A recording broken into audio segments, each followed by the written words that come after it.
think, or feel. My relationship with God has been estranged as of late. Not because I'm upset about a particular thing, but I've been finding myself questioning everything. I've been wondering if it's appropriate to view him as this giver of gifts.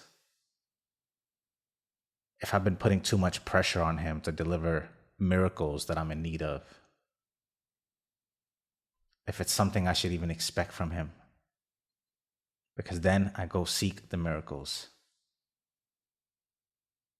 I look and measure the manifestation of that requested miracle. Almost as if I'm seeking the proof of his existence. Almost as if I'm looking for him to prove that my faith is worth having. Imagine how many people in the world put this pressure on him.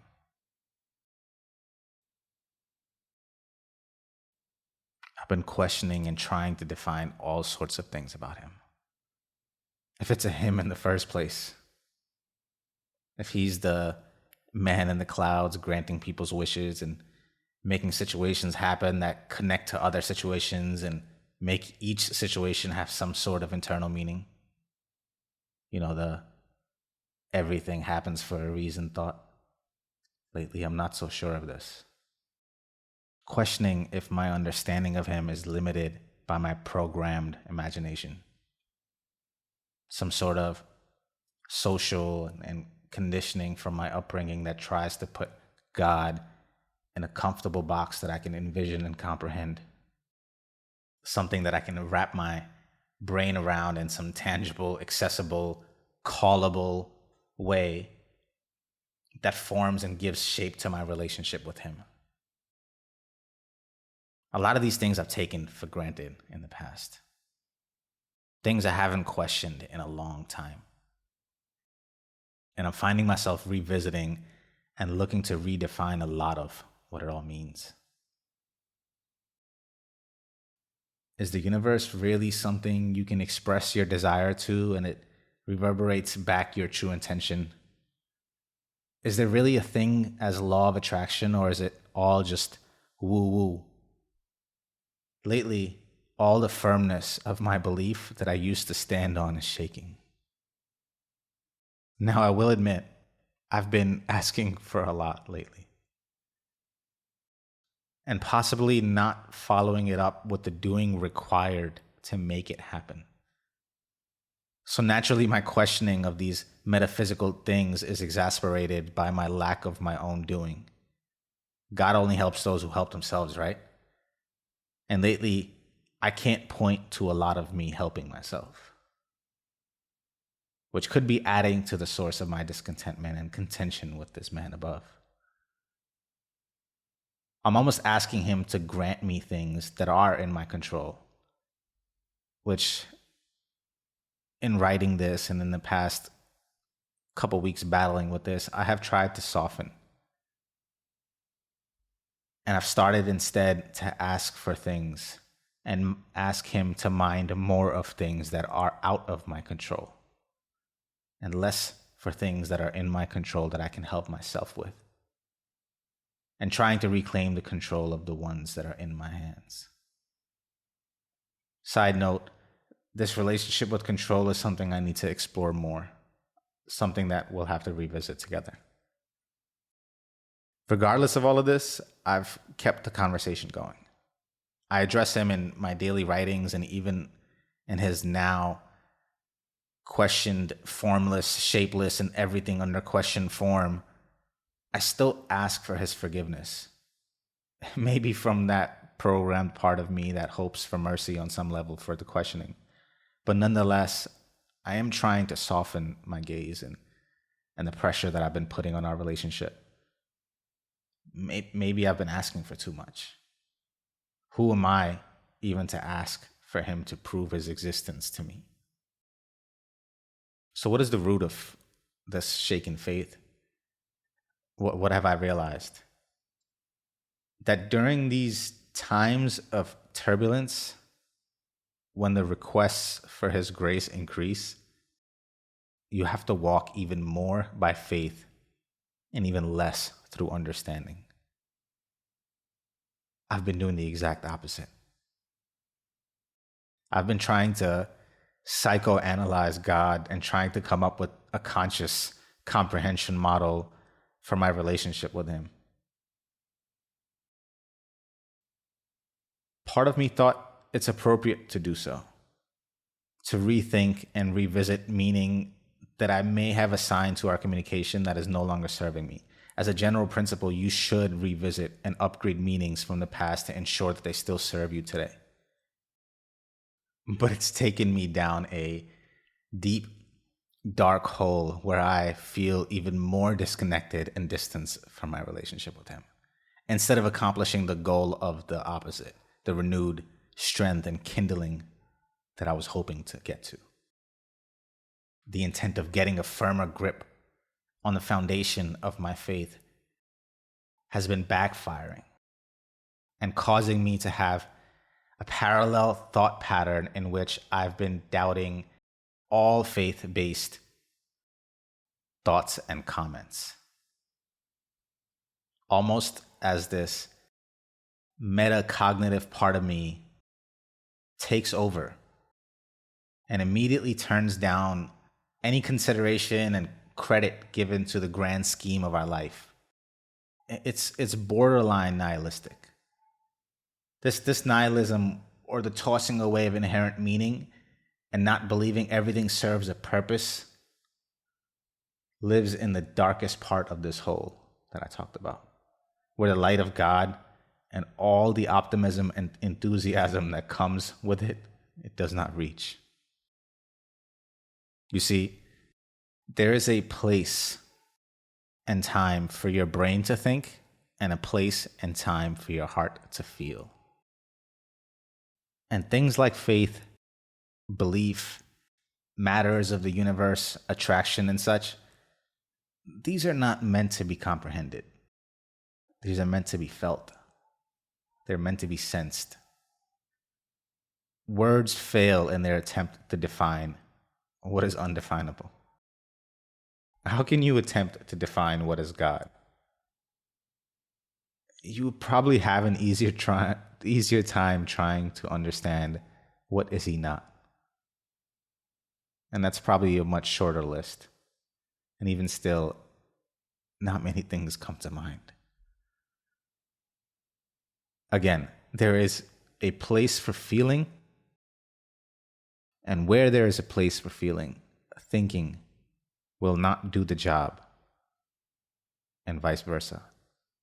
For example, during meditation, I haven't been able to get the head buzz, the feeling of being completely present that I can feel in my head, this little buzz. I haven't been able to experience it because I've been more consciously trying to pay attention to my breath and less feeling the breath in my body. I'm not letting the sensation consume me, but I'm trying to use my mind instead, which allows me to do the mechanical part, but it fails on delivering my senses the benefits of that 10 minutes in silence. And I've experienced this in the past, and there's reasons why I'm finding it more difficult recently to be in that present moment as when I was meditating a few months ago when I was getting the head buzz. But regardless, this is one of the things that I see happening, where I'm trying to mechanically do the meditation, and my brain allows me to sit there and I can focus on a certain part of my breath, but I don't lose myself in it. I'm not feeling the breath. I'm counting the breath. I'm using my brain to pay attention to the breath. In matters such as faith and belief, like meditation, there is a differentiation and there is a huge difference in knowing versus being able to know. Having a knowing is like what you feel in your body. It engulfs your existence in a space around you. You feel it. To know is isolated in the cognitive part of your brain. To know and to be able to cognitively explain something, you can't capture the vastness of knowing. What you know cannot explain with words the knowing that you have. Your language game can only attempt to capture the grand stature and hidden magnificence of what you feel. There's a lot we know and can intuitively feel without being able to put into words. For example, the rules of the game. Children at a very early age are born with an understanding that is greater than their conscious abilities. Concepts of fairness, love, connections, validation, aiming at a goal, pointing at something. Children can play a game by the rules without being able to articulate the rules of that game. It's a knowing. Does it even matter if they are even able to know, understand, or explain the step-by-step articulable rules of that game if they have a knowing of how to play it and they understand unconsciously how to be fair and how to get along and how to be a team and how to play their part and their role in that game? It doesn't even matter if they can explain it to you. It's a knowing. There's a place for thinking, and there's a place for knowing. I can see how it's tempting to break down the unconscious processes that are the grounds of our actions. At least for the analytical types, we think we should have a mental model for everything. But paying too close of attention to something that is foundational disrupts its rhythm. Just try and play an instrument you are well versed at, or break down in slow steps the most basic of things that you do around the house at your work, like driving a car or anything. If you pay too close attention, the strum loses its rhythm. You can almost say it loses its feeling. Resembling the beginnings of a musician who can learn to mechanically play a piece versus that same musician years later who now feels that piece and lets the fingers do the playing. There is an audible difference in those performances. You can feel the difference. Your fundamental duties can become disrupted by the friction caused by your analysis. It will slow down and break the deep unconscious processes occurring at lightning speed that appear like mastery. It's no longer autonomy if you try to regain the wheel and steer, especially when you have already done the fundamental work that keeps you on course. So why revisit? You better have a clear answer on this, or you will go astray without a valid purpose. So every day still, I write to God, and every time someone tells me something about universal forces,